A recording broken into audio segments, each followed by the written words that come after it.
The Square Ball Podcast. Hello and welcome to Propaganda that's brought to you with Levi Solicitors. You can get 10% off your legal fees at levisolicitors.co.uk/the Square Ball. Dan, Michael and Moscow White with you to do the show where we find out what's been said about Leeds United, and quite a lot has been said about Leeds United in the last 7 days, what with the departure of Marcelo Bielsa, the arrival of Jesse Marsch, and we saw the Leicester game. So we're talking about the reaction to the Leicester game. Two halves to this. First half is where we talk about the feedback that's been received from our TSB Plus members. What did they think of the game and the stuff we talked about on the match ball as well. To start with the performance, I mean, we said on the match ball, it's kind of weird, wasn't it, that there was so much scope for I don't know, inquiry, mystery, parameters. We didn't know exactly what we were going to find, more so against Leicester than any other team this season, because you know what Bielsa does. We had no idea what Marsch was going to set up like. We didn't even know what the tactics were going to be, and we didn't know what the performance was going to be like. Overall, we settled on a viewpoint of it was better, but not everyone agreed. It was a mixture, wasn't it? There were people saying we were better, some people saying it was the same, some people were saying this would have happened exactly the same under Bielsa, which I don't think is true. I think if you looked at the way we set up, it did seem to be a different style, which I know towards the back end of last season we did see a slightly more reserved Bielsa team, but yeah, it did feel like a proper change. It was weird actually, because we didn't obviously do this show in its normal format last week because of Bielsa leaving, so I was going into this prep sheet and removing stuff about the Man United game. Right. It was the latest feedback on there, and sort of looking back wistfully at the general positivity of those goals in a minute, and you think, Christ, it changed quickly, didn't it? I was going to say, that feels like a lifetime ago. Yeah, now. It really did. I was thinking, this was surely about 2 months ago at least, was that game. Yeah, we've got this one marked down as like the performance spectrum. We've got those that thought we were good, thought that we were decent, but it needs to get even better, had good performances under Bielsa. We were only good because Leicester was shit, and then nothing has changed. So the truth probably somewhere in the middle, or bits of all sorts, I don't know. I suppose it comes out quite similar to the pivotal, vital, crucial, disastrous Newcastle game in a lot of ways. So the performance was probably, couldn't really have been much better, but we didn't stick the ball in the net, and then some stupid mistakes meant we conceded and lost. And I suppose it's a toss-up on Leicester's goal as to whether it was mistakes, although every goal involves mistakes by one team letting the other do what they want, but he had to play for it a bit more than Newcastle did, than just Trippier sticking his free kick in.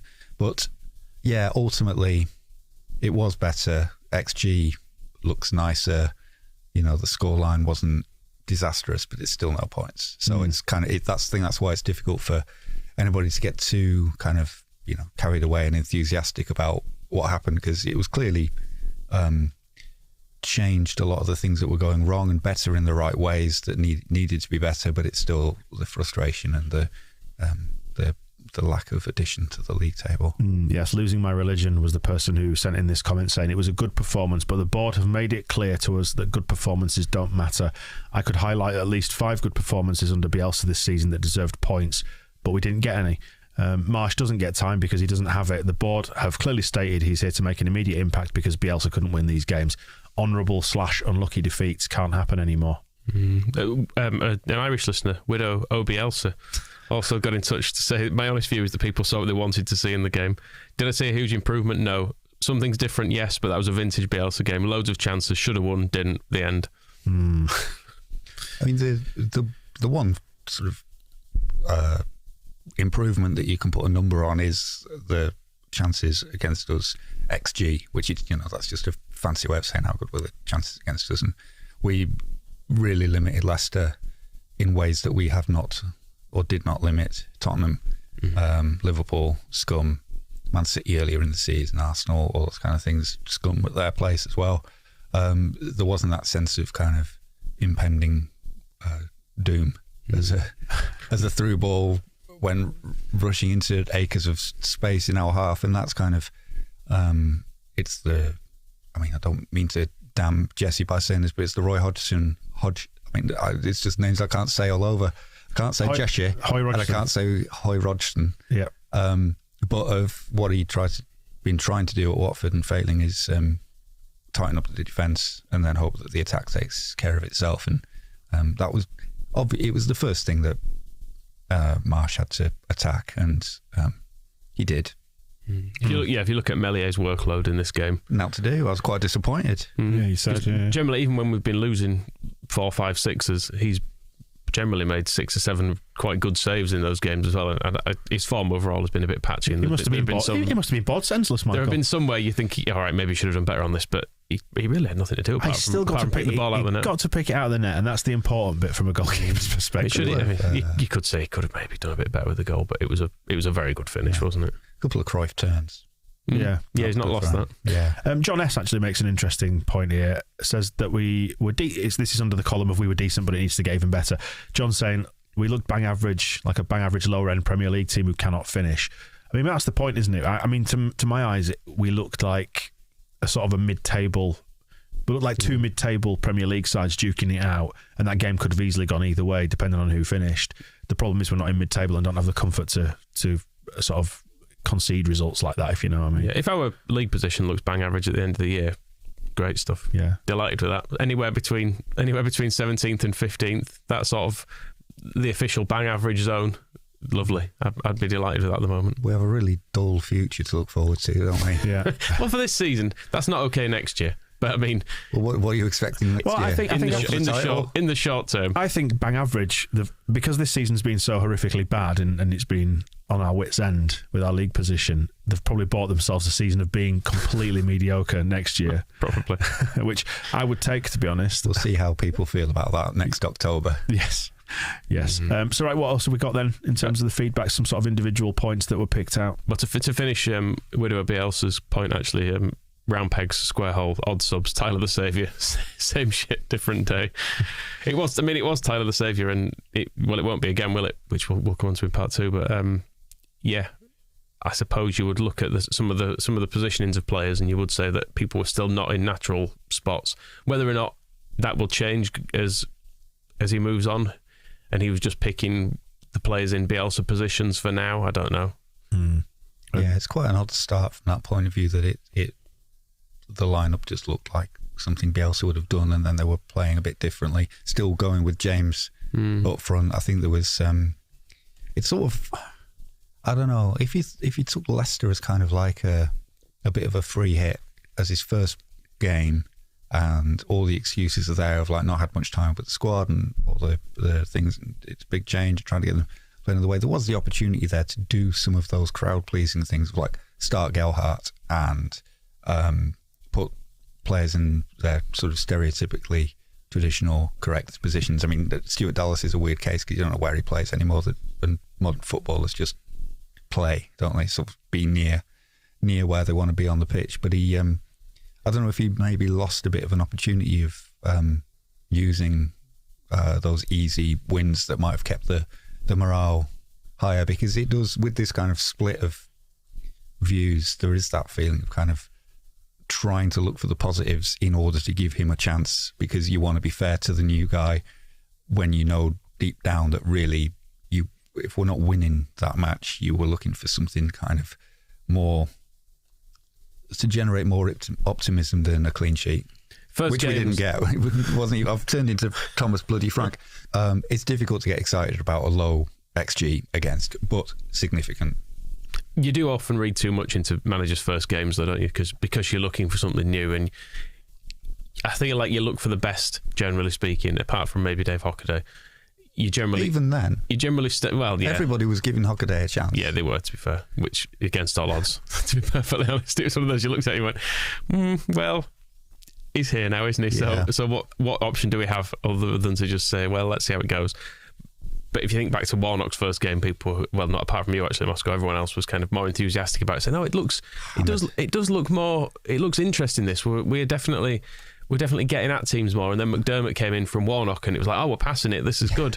Everything's going to be fine here." And then by the time McDermott leaves, everyone's saying, "Well, what on earth is he actually aiming for here with this kamikaze 2 wingers formation that we've battled so hard to get these wingers in, and now we look worse than we ever have before." So there's a long time to go, I think. And you think back to Venables as well. His first game was a 3-0 win against Man City, wasn't it? And it was like, oh well, maybe O'Leary was holding us back. Peter Reid at the start of the relegation season, Lamine Sacco is going to be we don't need Harry Kewell. Absolutely not. So there's a lot you can read into these games. In fact, there is a quiz on the Extra Ball about first games this week. Okay. Ooh. So get subscribed for that one. I promise there'll be no research goes into that from my perspective. It will just be winging it. That's fine. In the finest traditions of this show. That's fine. On to some of the more specific incidents that happened in this game that maybe turned the tide. Angry East Lower Paul suggests we called him out on the match ball about the penalty handball. I've checked, he says, and can't see any other touches, so still baffled how we got the corner and not a penalty. I'm not sure we called Paul out. I think we were agreeing with him, weren't we? I think we just weren't sure if it had hit someone else was the main thing. Yeah, I don't think we'd seen what happened, and I just said that I didn't think it was a penalty, but I wasn't disputing anything that Paul was trying to tell us. Especially as he's angry East Lower Paul. Sorry, Paul. No, I think we didn't then have the sort of the cold light of day to be able to go, oh, hang on a second. Well, you're still wrong, Paul. If that did touch his hand, then it must be a penalty, but it's gone for a corner. But we did. I mean, we did raise this point on the match, but I think we were just confused by what exactly had happened without just baffling, wasn't it? Having seen it again. And if it does hit his hand, given the position of his hand, that's a penalty. Yeah. In the current rules, because it's about the silhouette of your body and natural positions, whatever they are. I think what the whole setup of the rule is bizarre, because a natural position for having a ball kicked at you from a couple of yards away, I'm not sure there's necessarily I mean, I would have my hands over my face going, ah. Yeah, I'm not sure you can necessarily say that is natural and that isn't, because people tend to just... Because it's still open to interpretation, and it depends what you do with your legs. Obviously, if you try and stick a leg out, then your arm will tend to go with it at the same time. This is turning into a game of Twister. Yeah, I feel like the rule itself is kind of daft, but penalties are given for these things all the time, and penalties are given for the Rodrigo one against us.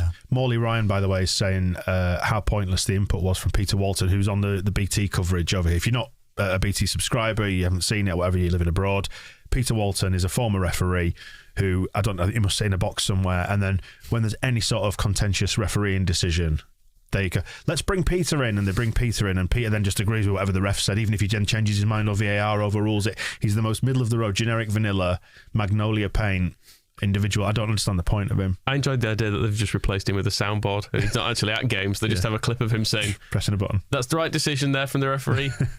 Well done. And that's basically all you need from him. It does make you wonder how he ever managed to referee a football match. He was like that out on the pitch. What do you think, lads?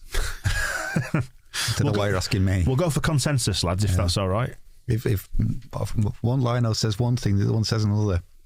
Don't expect me to decide. And a couple of other little specifics. Ayling, Barnes and Dan James all picked out on the comments. A few about Ayling, actually. Someone agreeing with me. Someone saying he was shit. So I don't know. I did watch some of this game back to try and work out a bit more what had gone on.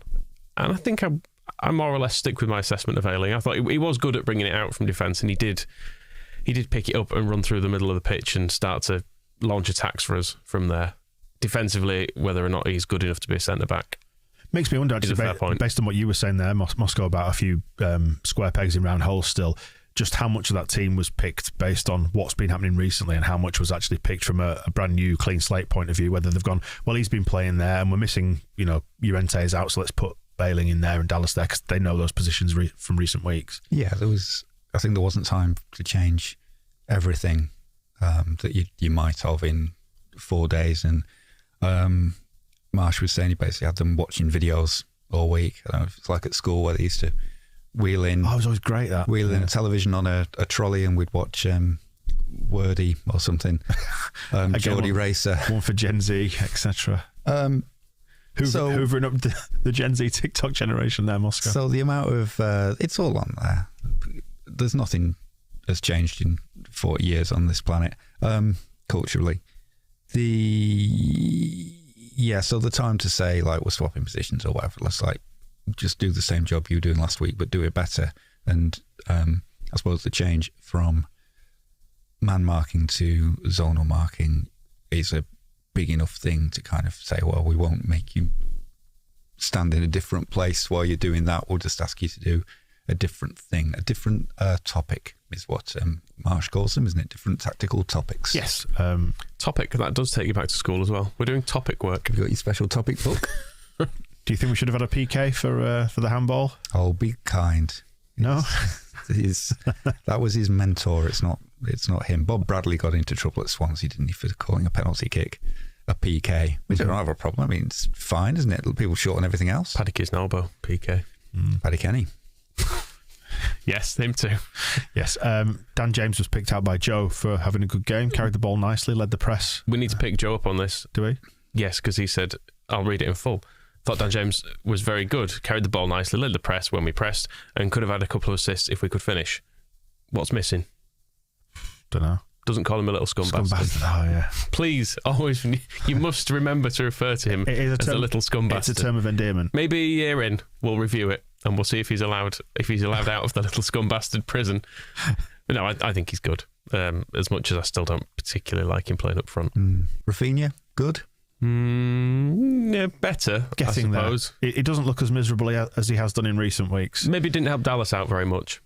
On reflection, that was one thing I did take from watching the goal back was, isn't there someone playing in front of Dallas here? Because given if we need to mark anyone against Leicester, it has clearly been shown to be Barnes, because he just always scores. When we were pressing, or when we were sort of falling into shape, we were like in a line of 4 up front, weren't we? Almost became a 4-2-4 at that point.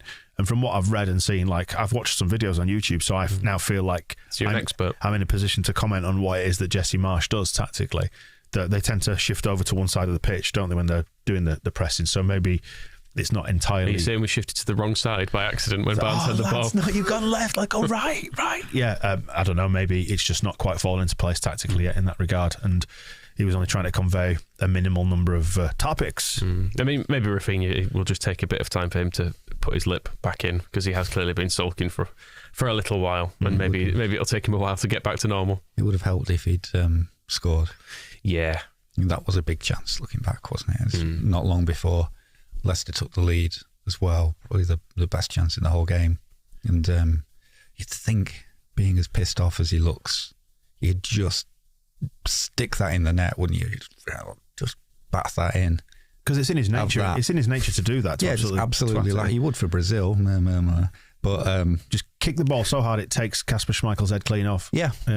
But instead, it was kind of, I don't really know what that finish was. It was a good save by Schmeichel, but yeah. Would you have finished it? No, but then I'm not angling or being linked with moves to Champions League. Who have you been linked clubs. What shirt have you got on today, by the way? It's just a generic Asics. It says, okay. I wasn't sure if it was like, it looked almost like it might be a sort of J-League era shirt or something. Well, Asics are a Japanese company. It says Sporting Club. Yeah. It's in white, yellow and blue, just for the benefit of anybody who's listening to this rather than watching. Yeah, it's got Asics down the shoulder. The shoulder piping makes it for me. But it should have been, I'm looking for shirts that are better Leeds kits than the ones Adidas have given us, and I think this is a leader. But, I judge Rafinha based on kind of where he is aiming to be and wanting to be in the world, and if he thinks he can play for, Bayern Munich, finishing like that, then, that's not going to happen, is it? No. It's quite instructive on this feedback that there's so little about Leicester. Actually, there's only really Harvey Barnes gets picked out. There is here some villains still to come, and Barnes and Schmeichel get a fair share in there. But Leicester as a club, as a concept, not that offensive, really, are they? Well, they've been the feel good story of the last 20 years, haven't they? Winning the league, it was basically the one tiny break we got from just the richest team winning it every season. So a real lesson on how to handle going into administration to your advantage. Yes, isn't it? Getting a stadium paid for as well. They broke that for everyone else, didn't they? Essentially, that was when Leicester did it, and they went, "Yeah, that probably needs to tighten this up because they've completely got away with this." Yeah, in some ways, they are a feel good story because they were in League One with us, and you kind of think, oh well, look at what you can achieve. You can get into the Champions League, you can win the Premier League, you can have all that stuff, and that's where Radrizzani starts trotting out the Leicester model, and you can see some of the benefits in it, that like their best players, Dewsbury Hall, with a fine Yorkshire Stone name, looks like one of their best players. I think he's come through the youth system and all that kind of stuff. So it makes it all possible, but then you go back and you realise that you've got to, if you have that, they had the big financial advantage as well of getting out of the administration the way that they did, and then throwing as much money as possible at Sven-Göran Eriksson and Jermaine Beckford, which did not work. So what you're saying is you've got all your medals from cheating, throw them all in the bin. Well, Yeah, I think they were the Man City of the Championship, they weren't they, for a time? They, as much as when they were in the Premier League, amongst people spending more, it was considered like a real feel-good story. They spent absolutely tons in the Championship. So do you go back on the opinion you expressed not 5 minutes ago that they're the feel-good story of the last 20 years? Well, no, it was still more fun, wasn't it, watching them win it than just watching. It's picking your least favourite diseases. As impressive as Man City are, watching them win it, it's a bit like, yes, so what? It was a change, wasn't it? Yeah. Yeah. But anyway, just to single out Barnes, a Ginger Paul is basically calling him a cursed little shit who scores against us every time. Well, he is, and there's that, and also we didn't make enough of it on the match ball. His whole turning up at Thorpe Arch, agreeing to sign, picking out his squad number, and then going to sign for West Brom. It's like he's just a pure shitbag, isn't he? Start to finish. Oh, there you go, perfect. We got some vitriol out there after all that carefully considered tactical nuance and discussion. We just resolved on the point that Harvey Barnes is a shitbag. It all comes down to it, yeah. I'd take relegation just to avoid him. Victor Oz should have thrown a phone directly into his face this time. There you go, part 1 done and dusted. We'll find out in part 2 then what Leicester fans. Are there any? Boring, to be honest. But Gary Lineker. We've got some angry Scum fans instead. Great, don't spoil the surprise then. We'll roll into that now. The Square Ball Podcast.